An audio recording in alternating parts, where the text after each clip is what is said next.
Alhamdulillah wassalatu wassalamu ala Rasulillah. Nama pun tazkirah tuan-tuan. Kalau dia syarahan dia jadi panjang. Dan saya pun tak nak mengambil masa yang agak panjang sebab kita lebih utamakan tarawih.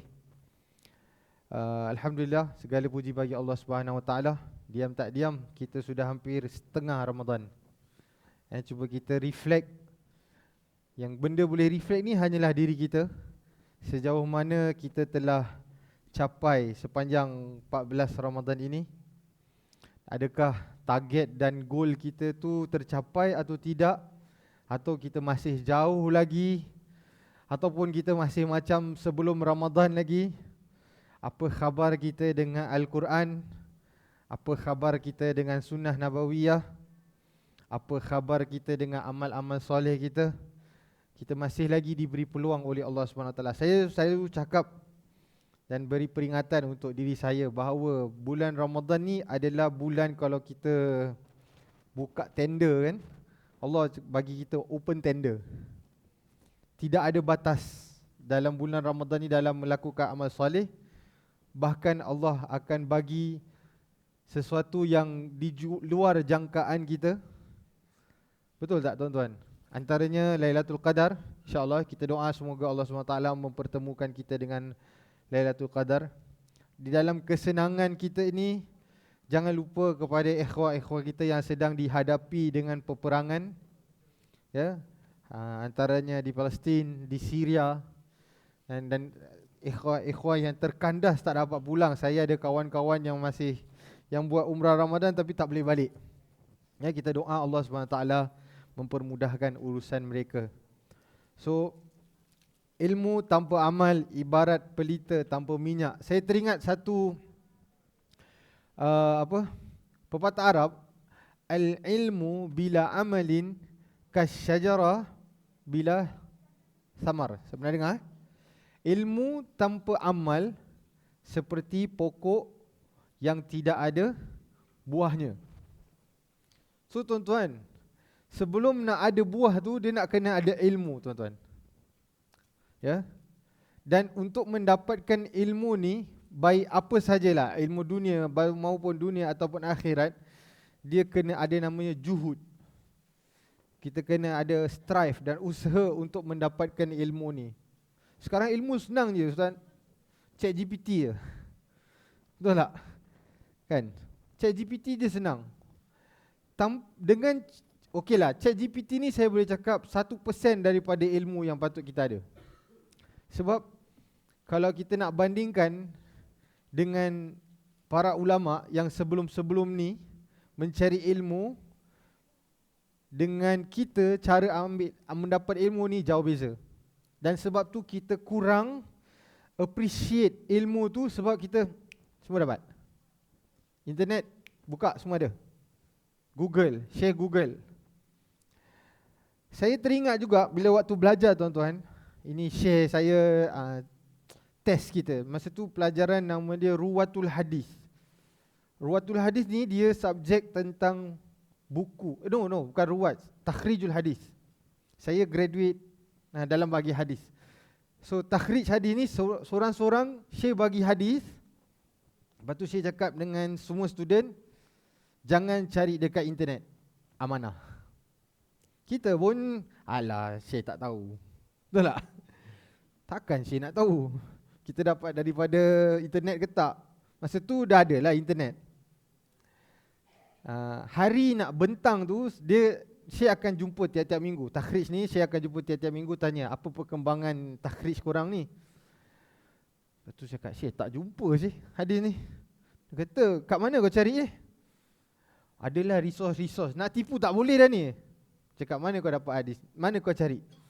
Share sebahagian pun daripada share Google je. Dia cakap apa? Aku suruh korang cari kat mana? Dia suruh kita pergi library Masjid Nabawi, buka balik kitab-kitab usang tu sebenarnya. So tuan-tuan, dia cakap, kalaulah macam gini cara korang cari ilmu, korang tidak akan hargai. Dia cakap, kalau Google tak ada, takkan buku boleh ada. Betul tak? Kita mindset gitu kan? Dia kata, kau pergi cari buku ni, kau cari. Ada tak? Minggu depan aku nak tengok. Betul tuan-tuan. Saya kenalah pergi library tu, cari buku satu-satu. Siapa yang pernah pergi library Masjid Nabawi tahu macam mana mudahnya nak cari buku tu. Kan, buku yang memang dah kuning-kuning, dah lama lah buku lama. Jumpa. Dan minggu depan dia tanya, macam mana? Jumpa tak? Jumpa. So dia kata, korang tak rasa ke? Macam mana sekarang ni bila dah dapat natijah dia, macam mana korang hargai ilmu tu? Betul juga tuan-tuan Tengok balik. Tu baru teringat dia kata, macam gini ke nak jadi tulabul hadis, dia kata. Kalau korang nak ambil jalan mudah dalam mencari satu hadis je, macam mana korang nak cakap dengan ummah yang korang balik ni nak kasih dakwah hanya dengan internet? Kalau dia cakap senang, kalau ada dalam internet aku tak kasih korang cari dah hadis ni. Dah hadis tu bukan hadis sahih pun. Faham? Sengaja share tu kasih sebab dia nak nampak kita punya juhud. So tuan-tuan, dalam kita nak balik kepada topik kan, ilmu tanpa amal ni, tanpa apa? Pelita tanpa minyak. So kesimpulan dia tuan-tuan, ilmu ni perlu kena ada juhud. Juhud ni apa? Nak kena ekstra lebih tuan-tuan. Sebab itulah kita akan rasa kemanisan. Kenapa agaknya imam-imam yang terdahulu, kita bagi contohlah tuan-tuan Ibn Hajar Asqalani, beliau tak kahwin tuan-tuan, tapi dia tidak ada anak untuk mendoakan dia selepas dia meninggal. Tapi dia tinggalkan apa tuan-tuan? Fathul Bari, yang kita akan sering jadikan buku tu sebagai rujukan. Dan dia tahu benda insya-Allah tu menjadi bekalan untuk dia di akhirat. Tuan-tuan, buku Fathul Bari tuan-tuan, berapa jilid tu, lepas dibaharukan makin banyak jilid dia. Kita tengok sebab juhudnya Al-Imam Ibn Hajar Asqalani rahimahullah dalam menuntut ilmu, dan Allah berkati pencarian ilmu dia sampai sekarang orang masih menggunakan. Walaupun kita kat sini kurang guna dia, tapi satu dunia tahu kitab Fathul Bari tu siapa yang penulis dia. So tuan-tuan, kita tak perlu nak jadi Ibnu Hajar. Susah, betul tak? Kita kerjanya lain dan sebagainya.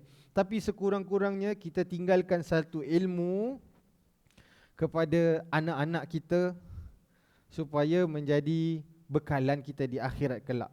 Dengan semudah ajar mereka Al-Fatihah tuan-tuan. Kita selalu memandang yang besar, tapi tanpa kita melihat benda kecil ni sebenarnya kalau diistimrar selalu kita buat, dia akan jadi penyebab untuk kita masuk syurga Allah. Tuan-tuan bayangkan, kita ajar anak kita suratul Fatihah, anak kita baca Fatihah tiap-tiap kali dalam solat, kerana dia belajar Fatihah dari kita, dan insya-Allah dia akan ajar kepada cucu kita akan diajar. Siapa yang tak tahu Fatihah tuan-tuan?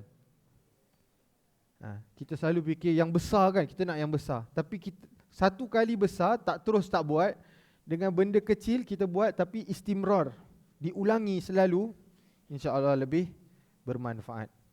Okey? Tazkirah 7 minit, saya dah habis 7 minit ini. Anda kata diberi peluang lagi, insya-Allah kita akan kongsi.